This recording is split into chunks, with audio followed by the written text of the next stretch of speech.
Hi and welcome everyone. I'm Suzanne Kelly, CEO and publisher of the Cipher Brief, here with Brad Christian, our COO, who also makes sure everything works. We appreciate that. Thank you for joining us for part 2 in this 6-part series on artificial intelligence in the new age of national security. We'll be hearing from a number of experts on AI over the next few months they'll be both from the public and private sectors about this topic, and we're very glad to have you with us. Today, we're talking specifically, though, about Congress's role in leading and empowering when it comes to artificial intelligence. And I want to get some quick logistics out of the way and then introduce our amazing guests today. I'd like to welcome a number of former senior national security leaders to this call. We also have a number of journalists with us today, and today's session is on the record. If at any point we need to go off the record, just asking both of our speakers to state that clearly, and then we'll go back on. Please submit your questions for our speakers today using the link on the webinar page that's in the control panel, which should be on the right-hand side of your screen. There's a box there that says chat. You can send your questions in there. If you're calling in on your phone, you can also send your email, if that's easier, to Brad at bchristian@thecipherbrief.com. Sometimes it's just easier for me to do that than try to mess with control panels. So there's no judging here. With that, I am very pleased to welcome former Republican Congressman, I'm not used to saying that yet, from Texas, Mr. Will Hurd, who has just recently left the Hill for the private sector. Mr. Hurd has also worked as a cybersecurity executive, and for those who know him, they know that he was an undercover officer for the CIA for a number of years. While in Congress, he was able to get important legislation signed into law that included substantive legislation like a national strategy for artificial intelligence. Dr. Eric Horvitz is Microsoft's first chief scientific officer and a member of the National Commission on Artificial Intelligence. At Microsoft, Dr. Horvitz's research centers on challenges with uses of AI amidst the complexities of the open world. He has pursued efforts and studies on the influences of AI on people and society, including issues around ethics, law, and safety. And he chairs Microsoft's Ether Committee on AI, Effects and Ethics in Engineering and Research. He established the 100-year study on AI at Stanford University and co-founded the Partnership on AI. Gentlemen, I think we have just established why I'm so excited about this conversation today. We all know that AI is a critical issue for U.S. national security moving forward.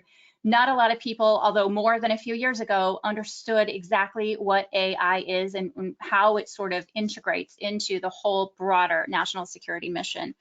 But I thought today, since we're focusing kind of on Congress's role, we'd start by setting the stage with kind of the generic, how does Congress need to be thinking about AI? And why is Congress's role in the development of this for national security purposes so critical? So, Will, you told me not to call you former congressman anymore, so we're just going to be all casual today. Why don't you tackle that for us first here? Why does Congress need to be thinking about this, and how should they be thinking about their leadership role? Well, Congress needs to be thinking about this because we are in a geopolitical struggle with the Chinese government and on global leadership in advanced technologies, not just AI, but quantum. We obviously know 5G, space. There's a number of other elements. And so Congress needs to make sure that there's the right funding for some of the basic research that's needed for this area. Last Congress, we passed, I think it was, there's 6 new initiatives coming out of the National Science Foundation that comes around artificial intelligence, which is important. But we also need to make sure that Congress is looking at how is artificial intelligence being used within the government in order to provide better digital-facing services. This is an executive order that came out of the White House, I think it was in December, and all of the agencies are supposed to be cataloging kind of the opportunities to use AI. Congress can, in its oversight function, make sure that we have the data architecture within all of the agencies that can be used, so you can take advantage of artificial intelligence. And then also Congress needs to be looking to make sure the regulatory entities are doing what's necessary to make sure that we're using AI in an ethical way.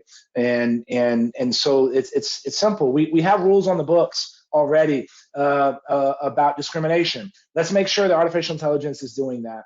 And we need our oversight folks asking the regulators, how are they doing that? Do they have the plans in order to make this happen? And one thing I wish Congress was focused on, I don't think they're going to be able to get done, in the next year is a privacy bill, right, which would include a national breach standard.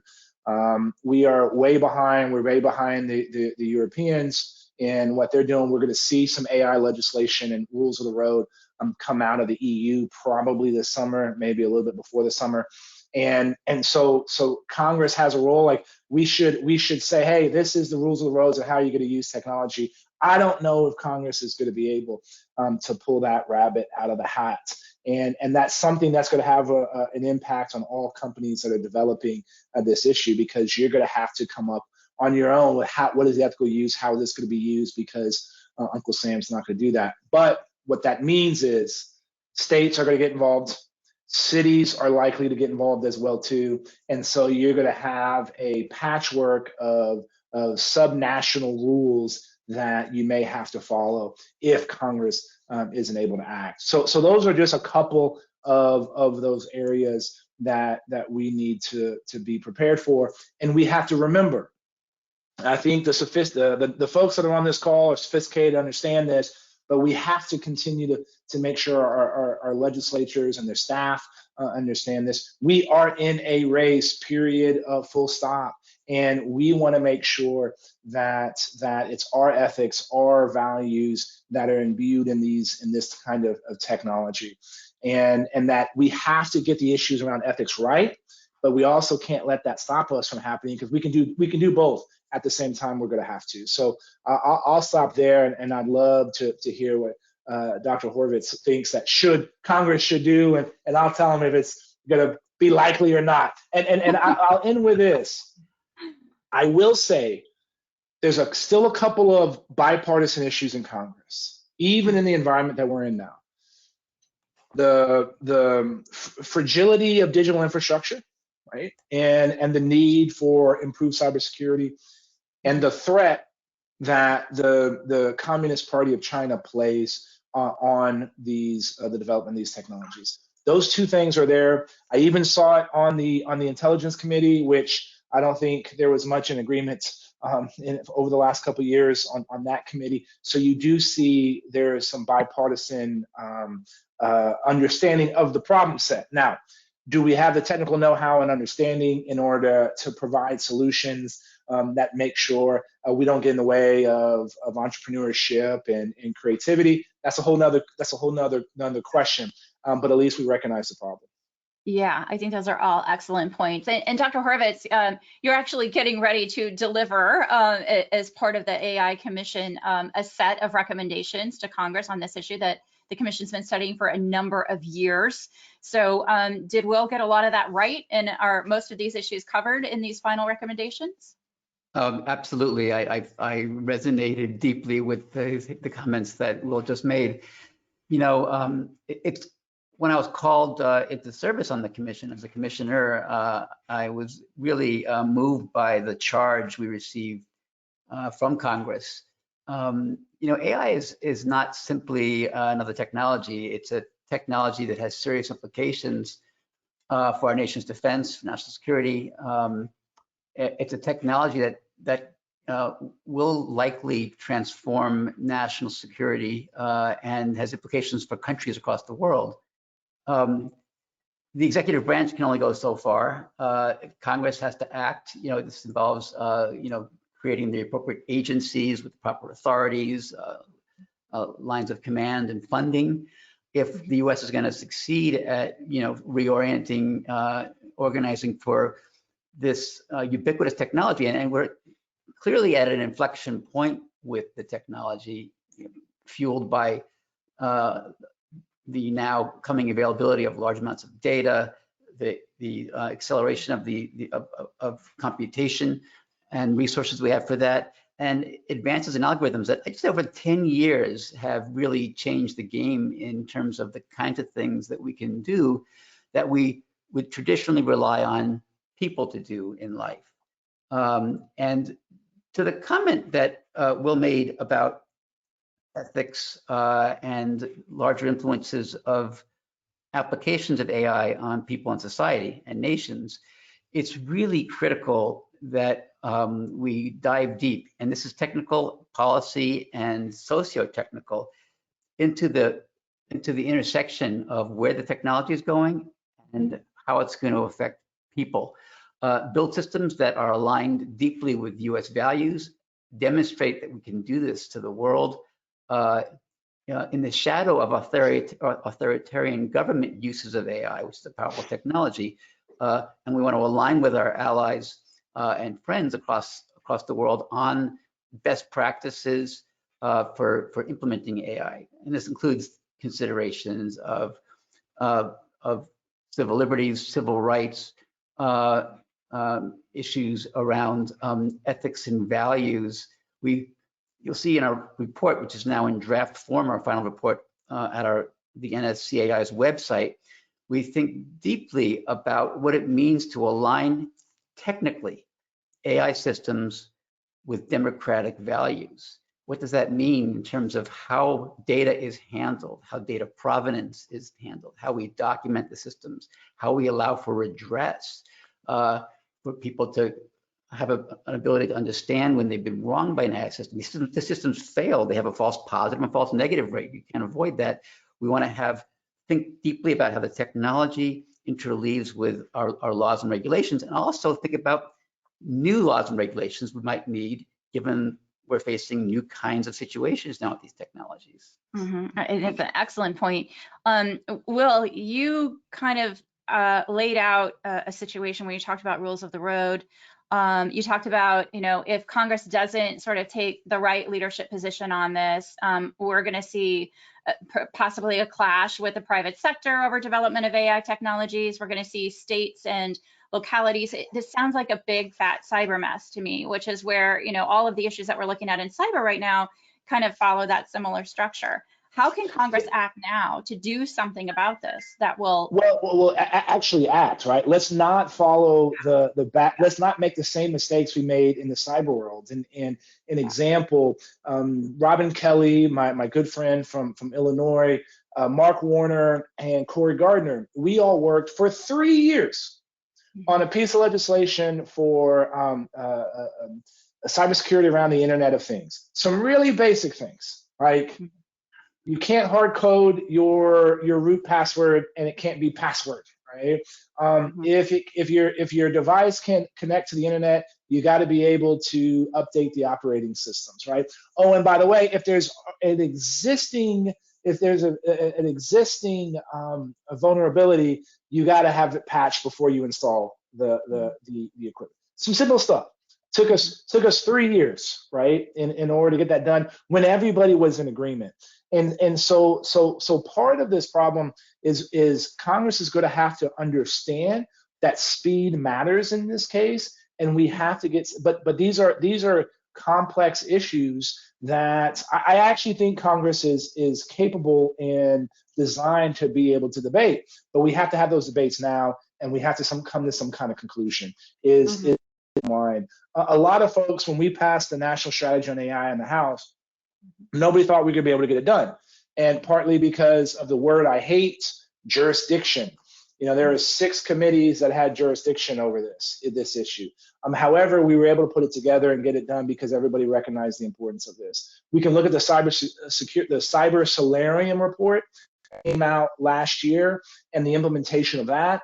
I think Dr. Horvitz and his folks, we're going to see a kind of a same reception to the document that comes out there, that people are committed and want to see this moved because the right folks were involved in this process. I think the Biden administration is still going to install some of the right folks within the administration to make sure we continue upon the success of the Trump administration and on the Obama administration as well too. Michael Kratsios and his team did a great job when it came to moving the executive branch forward. So there are some positive elements. But for developers, guess what? Your algorithms, make sure they follow the law, right? Whether someone implements that algorithm the wrong way, that's on the person that implemented it the wrong way. The algorithms, we have laws on the books, and those things should be able to follow the law. I actually think when it comes to develop some of these technologies, you may have a different set of rules than when it comes to sending it out into the world and people are able to buy it and start using it.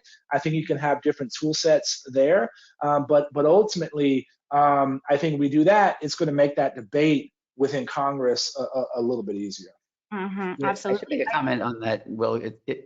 People, when they hear read the press about AI, there's almost a sense that we have this robust, magical blue-green gas coming out of the vents.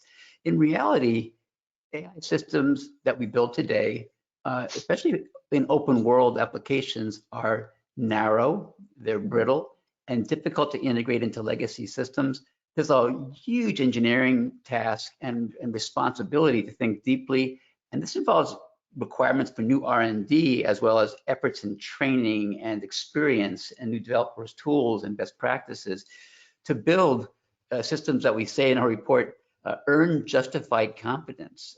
And without that, we're going to be in trouble with these systems, especially if we believe what we see in the press. You can buy and click this thing in, you have magic. So in our report, we basically asked for intensive R&D investments on advancing AI security and robustness. And we talk about what we mean by that. There's a whole area, also part of the brittleness of human AI collaboration and teamwork, which we don't understand very well. And that's going to be a really important direction for the fielding of AI technologies in the real world. It includes the idea of like, what's the human role and function? How are they trained? And how do we optimize the interaction? How do we test and evaluate these systems? What are standards? We recommend that NIST gets involved here, for example, and provides and refreshes standards for performance metrics, and so on. So I think that the whole area of recognizing, raising the call that in some ways, it won't be, especially in the short term, over the next 2 to 5 years, breakthroughs in the science that's going to make or break a country. It's going to be our ability to field these technologies effectively.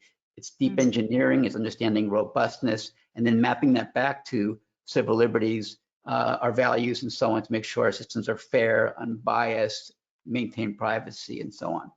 Mm-hmm. No, look, I agree with that. And also the federal government should be making sure the data that we have access to, that is being made available in order to help people to train and deal with algorithms as well. If there's federal research dollars, is some of that being able, is the things that we learn from that, is everybody going to be able to benefit? And so this is the example of where if we start implementing and doing some of these things, then this is going to be better for everyone. But it's a requirement to, and this is where I think Congress's oversight role, and this is where I think one of the values of unified government. I shouldn't say it that way. I'm gonna get in trouble. I think unified government, nothing good has ever come from unified government, right? Any major piece of legislation that ever get done has to be done in a bipartisan way.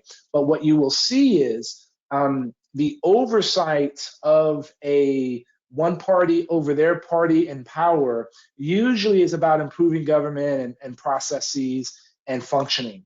And so that's why I think there's an opportunity over these next 2 years to look and shine a light on not only how the regulatory agencies are looking at artificial intelligence, but how the departments and agencies themselves are able to do it. And what questions should we be asking that we want an AI tool in order to use? But Doc, in your part, training, we don't have enough people that understand these tools, right? We got to create pipelines. That pipeline needs to start back in probably middle school. I can make a case for as early as elementary school. So we have a lot of problems, but I will always end with the projections. I always say the intelligence community is great at making projections.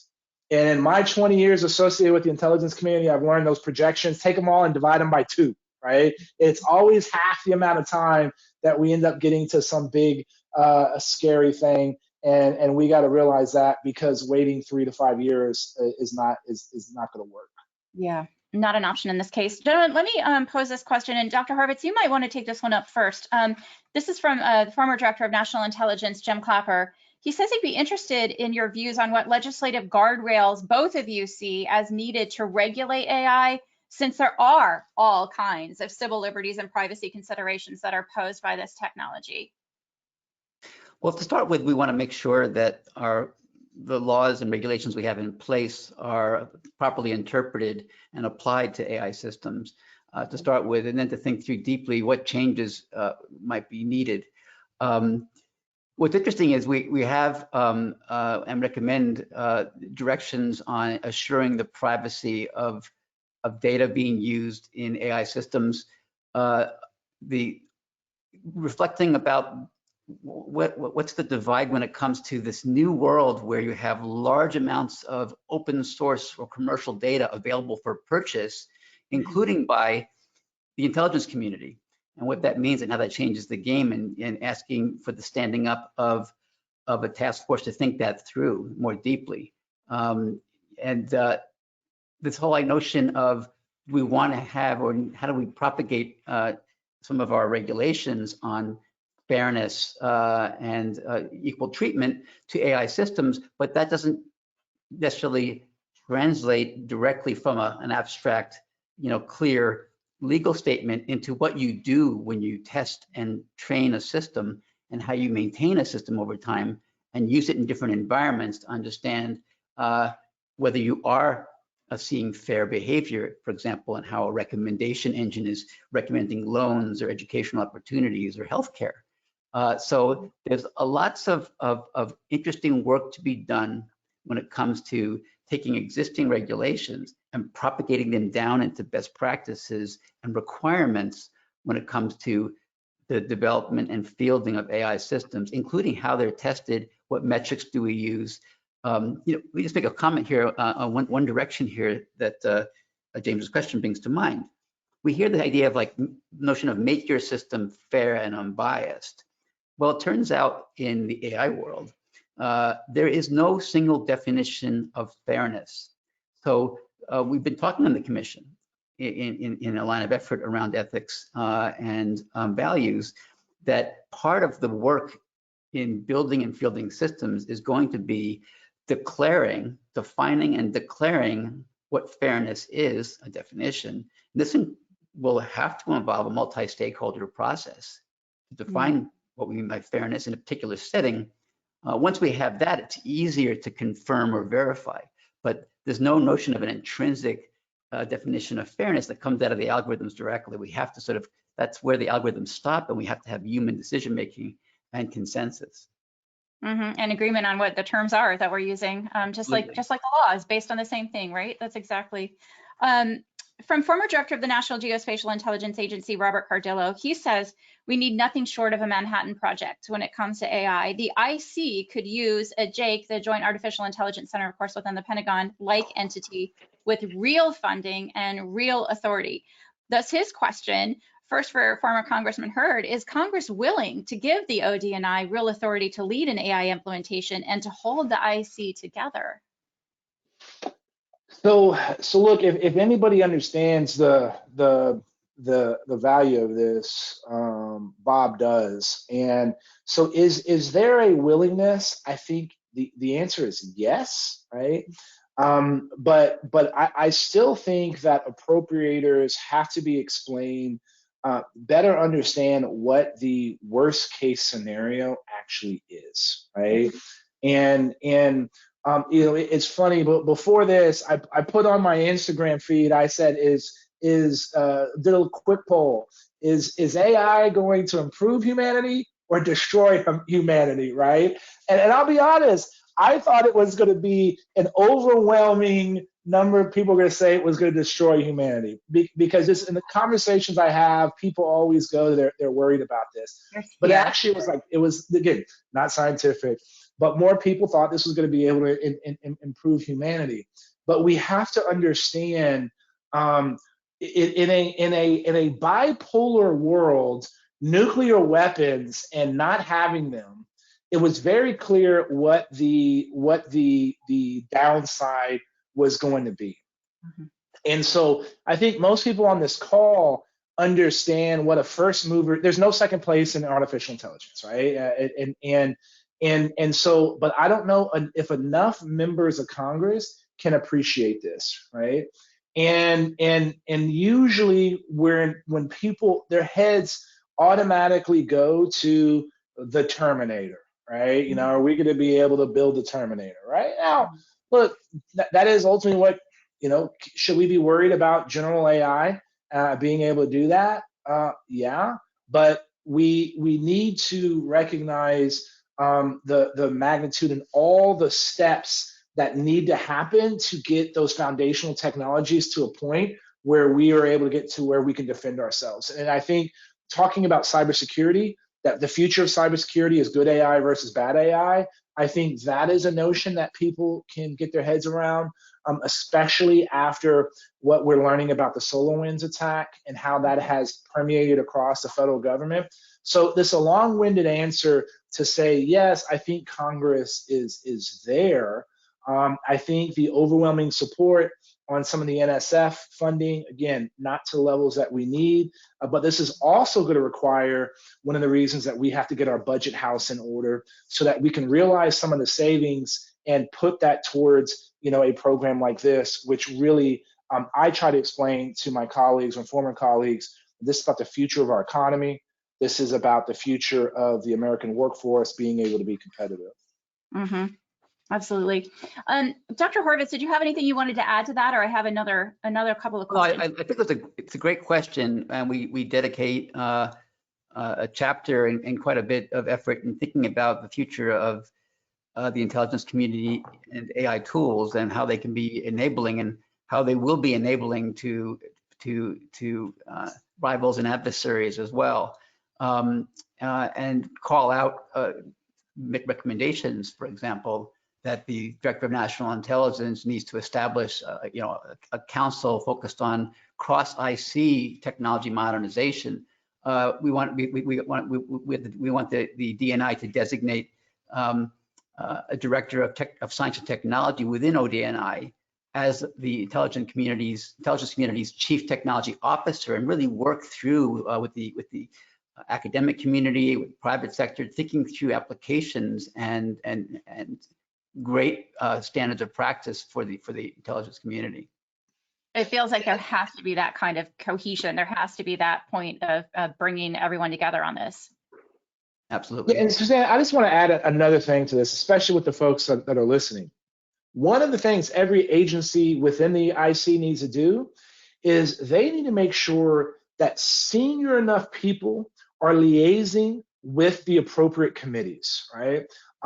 Yes, in a lot of departments and agencies, being in congressional affairs is not a way to get your next promotion.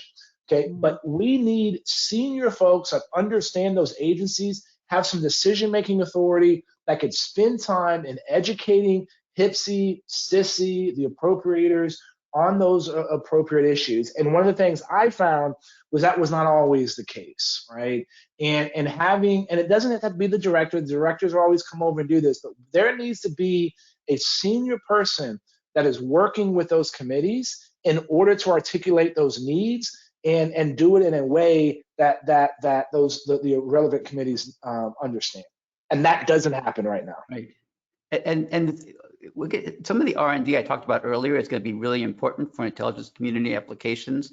For example, the human-centric, human-machine teaming approach is going to be really critical in enabling new kinds of applications that help folks to fuse diverse data streams and understand anomalies and so on.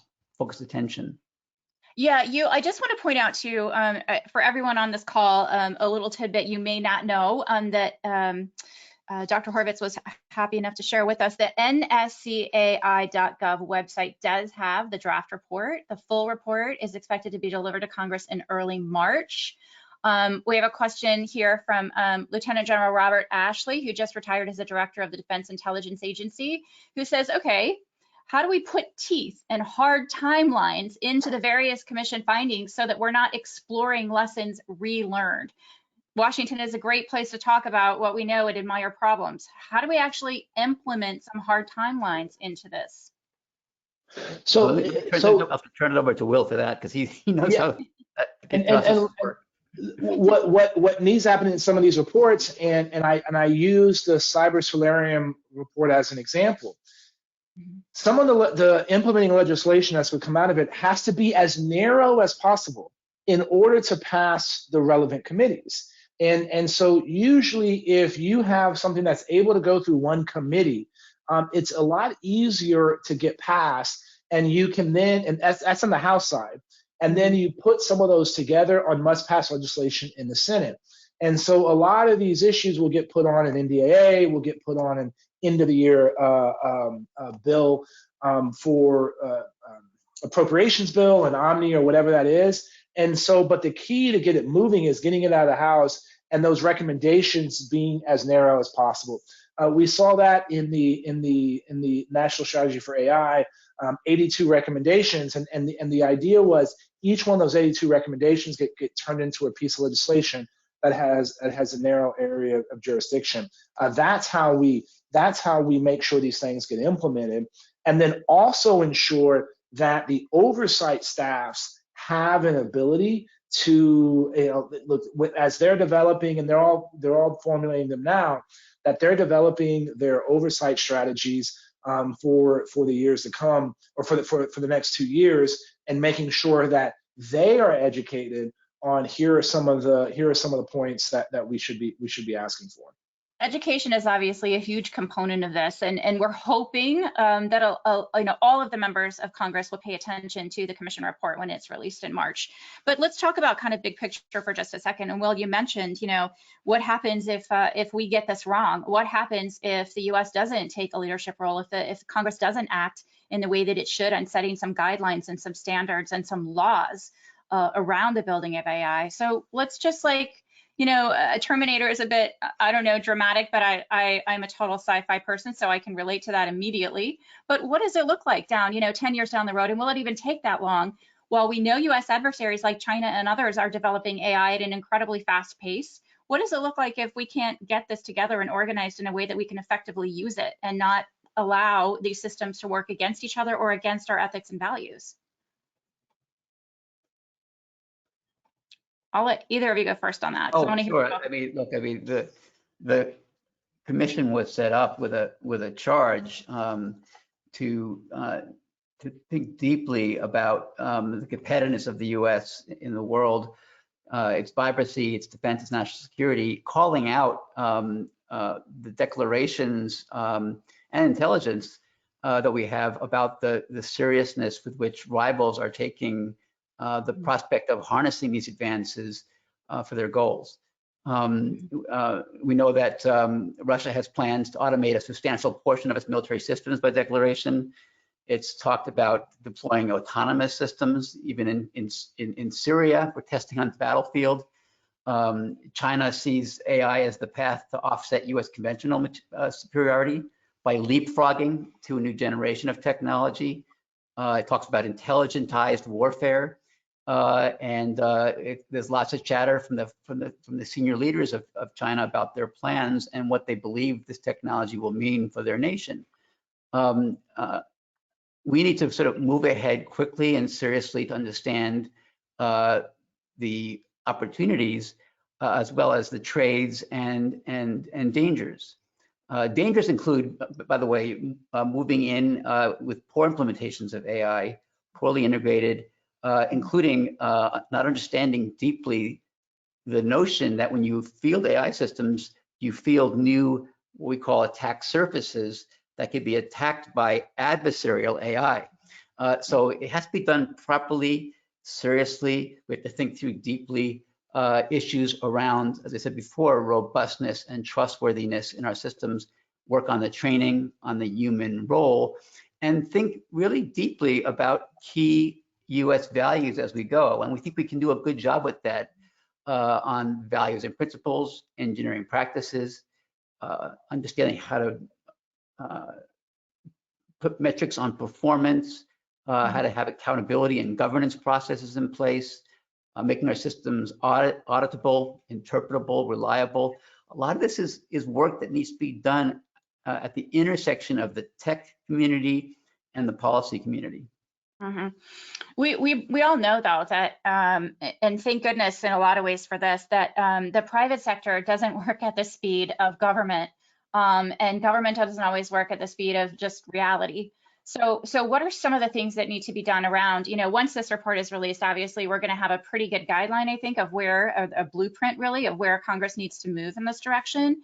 But what about the private sector? What about that engagement? What are some of the risks there? And if we're trying to create rules and regulations for the basics for developing these systems out there in the wild, what are the challenges there and the opportunities that you both see?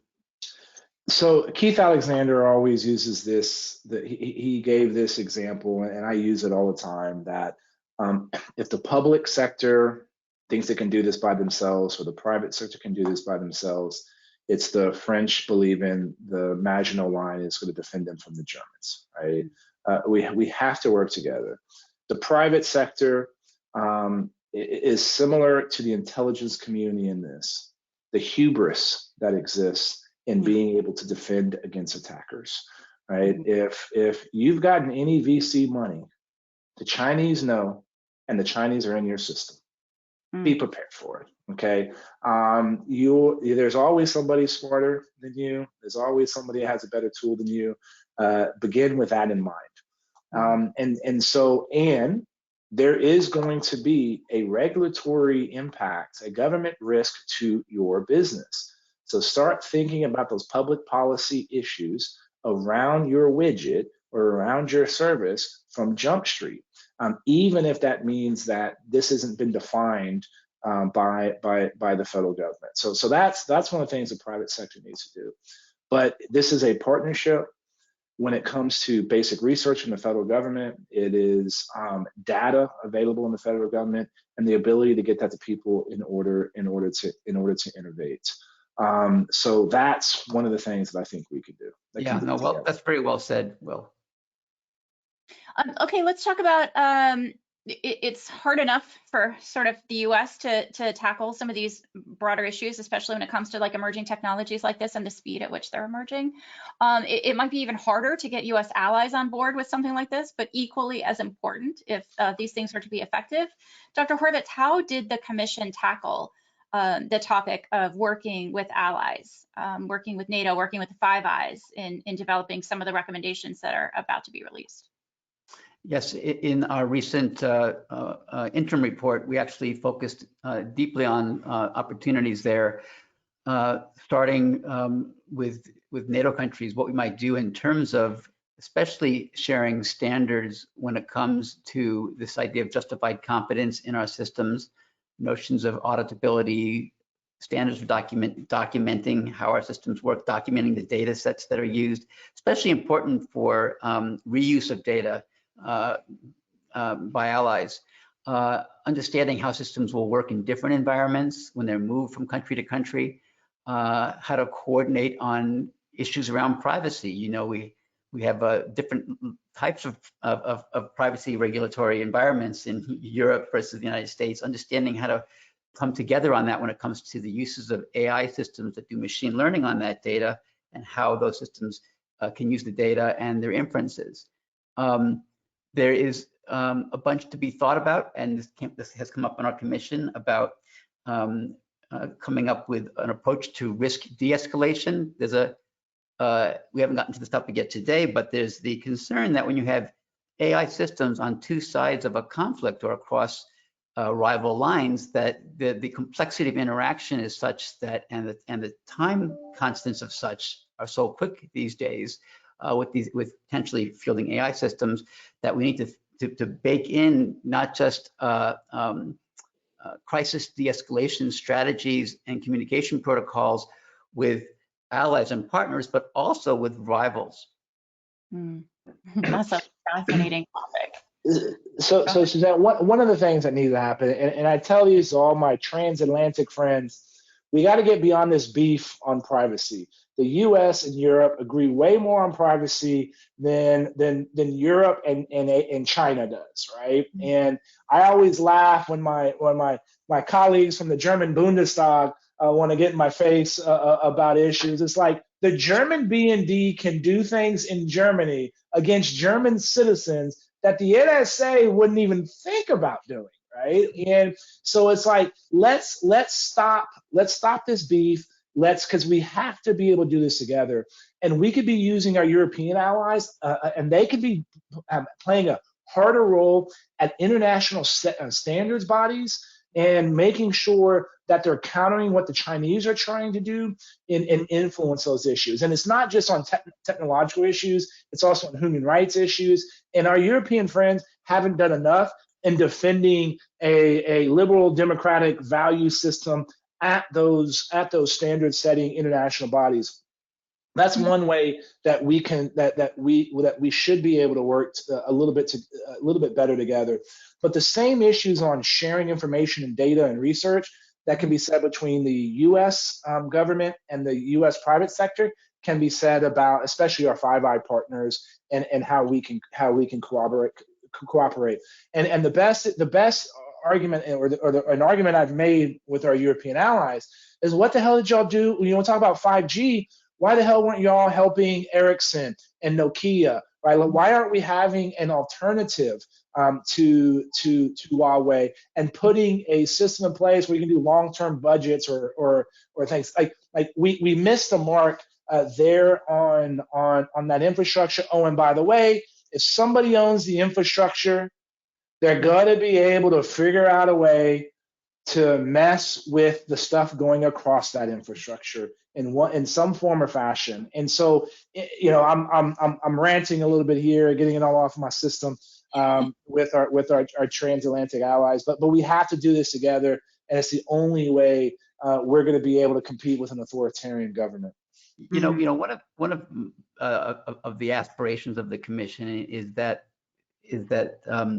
we will work as a country in a leadership role when it comes to AI technologies to lay out expectations and norms when it comes to democratic values, human rights, law of armed conflict, human oversight and control, notions of non-discrimination and fairness, human dignity in AI systems as embodied in those systems, and practices for engineering them, as well as notions of auditability, interpretability, security, privacy, and even performance metrics. So the idea of coming out with a leadership role on robust AI that is in sync, powerful, but in sync with our principles, I think is going to be important. But coming together as a coalition of like-minded countries is going to be very important in the world where we have authoritarian uses that will be quite different of the AI technologies. We have a question here, which is, I think, a good kind of follow-up question from General Joe Votel. So he, of course, is now working as the CEO of the Business Executives for National Security Group. He says, given our citizens' experience in the pandemic with questionable modeling, confusing health tracking, and misleading information, what is the role of Congress and industry in promoting trust in AI and other emerging technologies? One thing I'll refer people to is the commission actually did special reports focused on the pandemic and AI, with actually recommendations to Congress about systems like contact tracing, notions of fairness, notions of the use of recommender engines to provide guidance on which prisoners would be let out of prison for COVID risk, based on an algorithm. So building trust by having specific recommendations followed on practices will be very, very important. Even principles of contact tracing methodologies that we thought should be invoked when it came to technologies that are well-intentioned at tracking and updating who might be infected in a network of social connections, has to be done in a way that's consistent with our values, with our nation, with our principles and regulations. Okay. Well, look, I joined the CIA October 2000. 9/11 hit. If Islamic extremism was the existential crisis and threat to our society for that, let's call it decade and a half, maybe 2 decades, the existential threat right now is this infodemic of misinformation, disinformation, and outright lies. And the how that is eroding trust at all levels of government, of society, People are mistrust the hospitals because they were fudging, allegedly, fudging, their numbers for money, which was absolutely nonsense. And so this issue of trust is not, it's a greater issue, not just trust in AI, it's trust in all the practitioners that may be using it. And this is a problem. We're seeing it play out in the Senate right now. The folks that are believing and subscribing to nut theories like QAnon and things of that nature. So this is a much broader problem. However, and I think Dr. Horvitz showed it, there's some examples of how AI has improved this problem. Data Robot, which is an enterprise AI company, helped with the trials on some of the vaccines to improve people from Black and Brown communities to participate in that trial to make sure that vaccine was going to be more properly impact in a good way those kinds of communities. So we see some of those examples that might be the thing that bring trust back into different elements of the government. But this is a much broader issue that is going to require all of society to deal with what is fact versus fiction.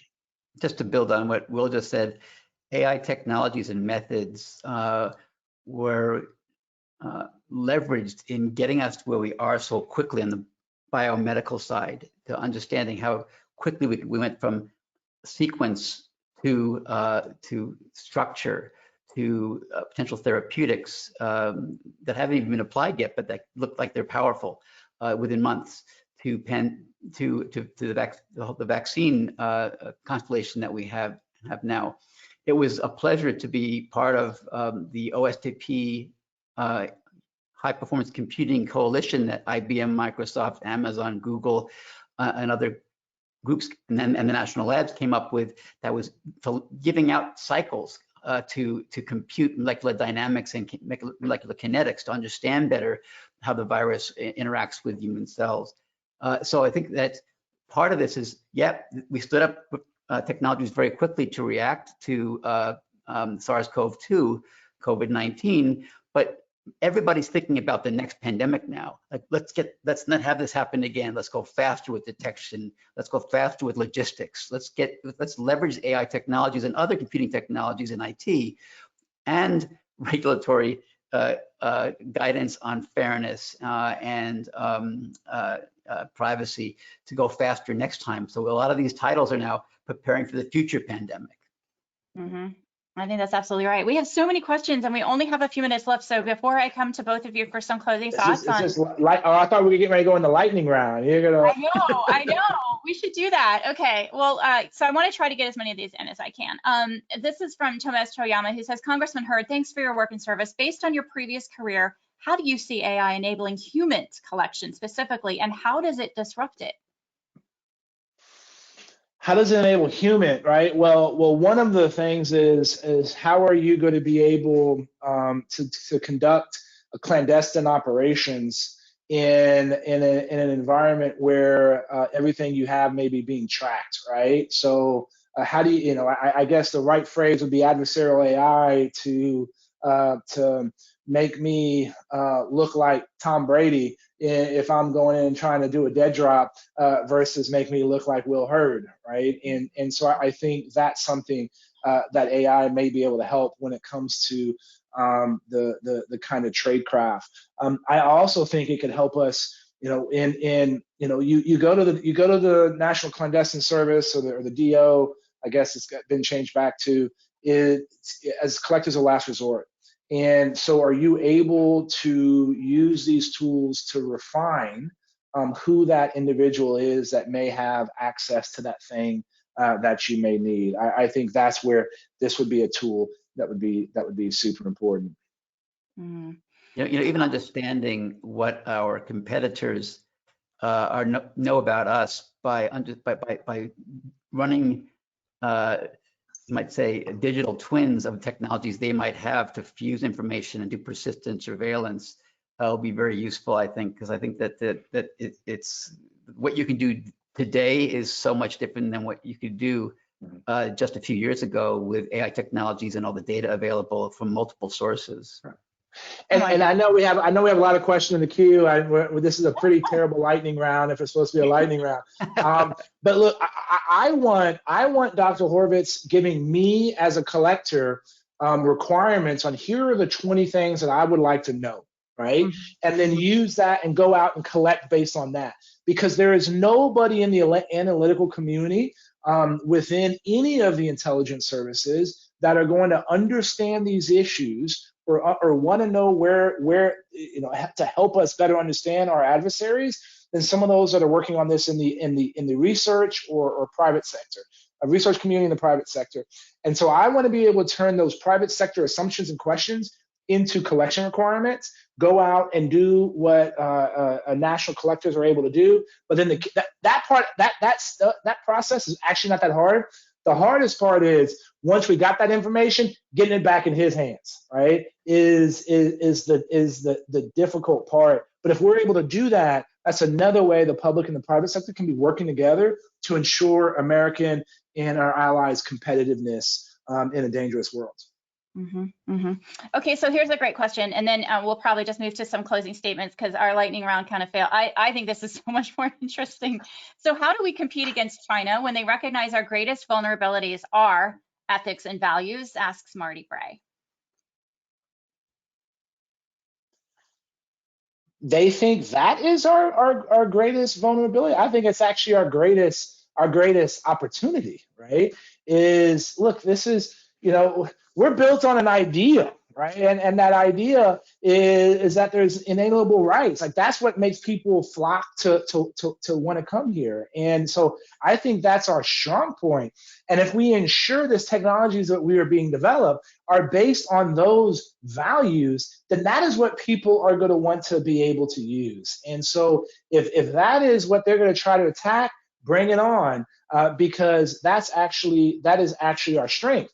Now, China may be able to get somewhere first because they can move all factors of production into one direction. But are they going to be able? Are they going to be able to continue to innovate after that? No, right? Yes, you had Sputnik 1. Now, Sputnik 1 wasn't as interesting as Sputnik 2. Eisenhower knew about Sputnik 1. He didn't know a week later that Sputnik 2, which was launched into space and can hold the largest warhead that the Russians actually have. But could they continue and change and innovate? The Russians couldn't. Absolutely not. That's why we were ultimately able to succeed them. So I would take our process, our systems any day of the week. May not get there first, but we're gonna catch up. We're gonna get better, and we're gonna be able to go even further. Just to add to Will's comment about the terrible lightning round, let me just make the comment that to build on what Will said, for the United States to continue to be a talent magnet for the world's best intellect, who will flock here, given the ideals that the country is built upon. It's going to be really important. The creativity our scientists have shown, given the open society and communication we have, the non-politicized approach to intellectual honesty, it's paid huge dividends over the decades, and it will continue to do that by our upholding the climate, including immigration reform that would allow us to continue to be a talent magnet and to get the best while competing and collaborating at the same time at the frontiers of science. I should say, though, it is a concern that to consider the kinds of data sets that Chinese are accruing per their value system versus the kind of data sets we might have to work with. This frames a number of interesting, not just the data, but other kinds of differences in our civilizations, frames recommendations that the commission has made. For example, we need to figure out how to open up our data sets when they're open-upable. They're just sitting in dusty cabinets right now and not properly digitized. Massive federal data sets that can be used to really light up research and development and applications.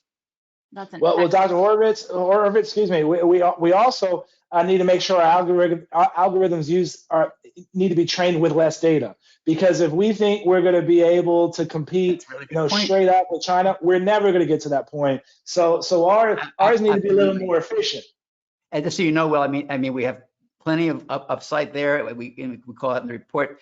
the need for research and development in what we're seeing surprises in this space of semi-supervised and unsupervised learning strategies. And so that's probably going to be where things go. Yeah.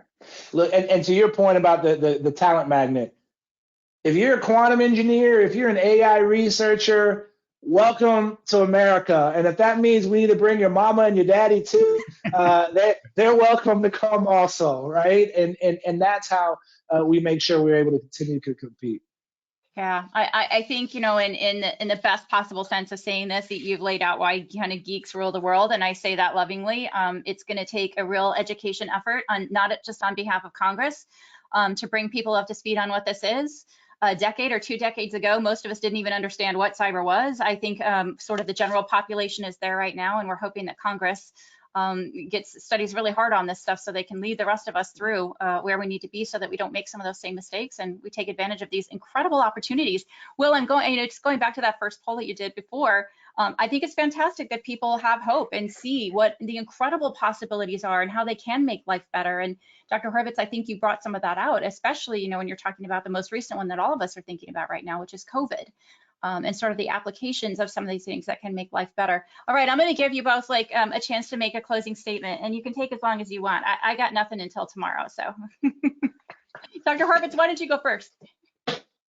Oh, I think that it's a very interesting time for, given the growth and influence of computing and networking technologies on the planet. And there's a dimension there, which is the development of technologies, new capabilities of automation, edging into the world of that's been the domain of human intellect since the beginning of civilization for the first time. These advances have many implications for many different sectors, as in technology, private, public, academic, as well as for policy regime and policy thinking. We need people working across borders of disciplines, as well as across the aisles, as well as across countries, especially like-minded countries, to think this through, to think about how we can harness these technologies to enhance the vibrancy and quality of lives of our citizens across the world. At the same time, think deeply about the risks per the competition, especially with rivals that have a different idea about how these technologies can and should be used. Absolutely. What do you think, Will? So when I was in a tent in the Hindu Kush Mountains thinking about leaving the CIA to run for Congress, I never would have thought I would become the IT procurement guy in Congress, right? That wasn't on my mind. I didn't want to campaign on IT procurement. But it was funny when I'd be out talking to some ranchers and farmers about IT procurement. I'd say the federal government spends $90 billion on purchasing IT goods and services, and 80% of that is on old and outdated stuff. And they'd all sit there and be like, "That's outrageous." They'd be shaking their fists. And then I'd say, "Okay, hey, and here are some of the things that we're doing about them." And they're like, "That's my guy," right? And so while nobody's ever said, "I'm going to vote for an elected official because IT procurement," no one's going to say, "I'm going to vote for my elected official because they're right on AI." But what we need, and for the people that are participating in this call, the people that have spent their careers in serving their government, working on these issues, we have to make sure we're able to articulate in a way the upside and the downsides of these technologies. So people like my brother, who's just living his day selling cable in San Antonio, Texas, is able to understand that this is important. And if we're able to help articulate this to a broader population, then you're going to make sure and see elected officials give that same focus and attention. And so that's why I'm glad what you're doing and what y'all do every day with the Cipher brief, but also for those that are on this call, we have to make sure we're making this case, and we can't just talk to ourselves, because if we do that, we're not going to create the momentum that is necessary in civic society that's needed in order to see these things ultimately change. So all of y'all that have already been serving, that are listening, man, we still need you, and we still need you to make sure that we're articulating this, because this is about the future of our country, and I know everybody that's listening cares about that. Yeah, I think that's excellently put. Thank you so much. I'd like to thank both of our incredible speakers today. One of the most fun conversations I've had in a while, and just very energetic, which I think is appropriate given the topic and how serious it is to future national security. Former Congressman Will Hurd and member of the AI Commission and Microsoft's Chief Scientific Officer, Dr. Eric Horvitz. Thank you both so much. Our next session, I just want to tell you before we all leave, is Wednesday, March 10th, and we're going to be focusing on the military's mission to integrate AI into its future battle rhythm with the director of the Joint Artificial Intelligence Center at the Department of Defense, Lieutenant General Michael Groen, and AI Commissioner and former Undersecretary of Defense for Acquisition, Katerina McFarland. Details to register for that are going to be in our daily newsletter. Thank you to our sponsor, Microsoft Federal, for their support as well in making sure these conversations happen, and thank you for being here. We're also welcoming Lieutenant General James Clapper back here in the Cipher Brief studio on Wednesday, February 24th to talk about the government's role in arming all of us with the tools that we need to be able to counter misinformation and disinformation, something we just heard Will Hurd talk about as well. So we hope to see you then. Thanks so much for being with us, everyone. Bye-bye.